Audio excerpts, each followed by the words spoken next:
When a leader starts fearing questions more than lies, you know the truth has become so dangerous. You have heard the words for yourself. You have heard what is being said about the journalists, the threats of lawsuits, and the warnings that our media is chasing investors away. Let's just be honest with each other for a moment. This is not about grammar. This is not about defamation. This is about control. Control of the story. Control of who gets to speak. And control of what the people get to know. The media is not the enemy of the state. It is the memory of the state. It keeps the record when politicians forget. It protects the people when power forgets its own limits. A free press is not there to praise leaders. It is there to watch over them for the sake of all of us, including the leaders themselves.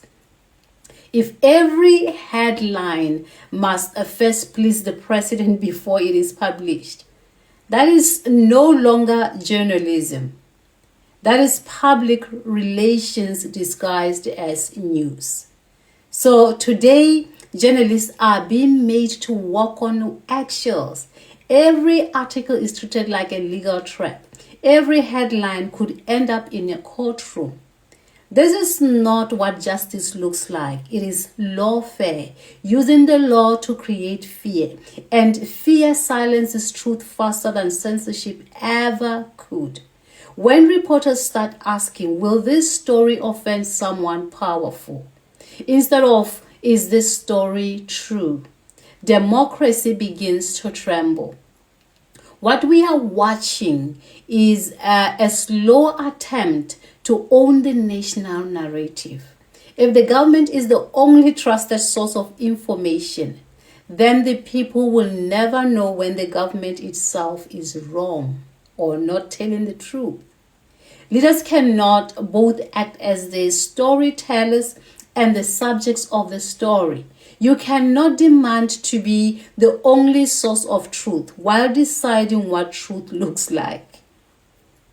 And when you start blaming the media for scaring investors, remember that real investors fear instability, not accountability. They fear corruption, not journalism.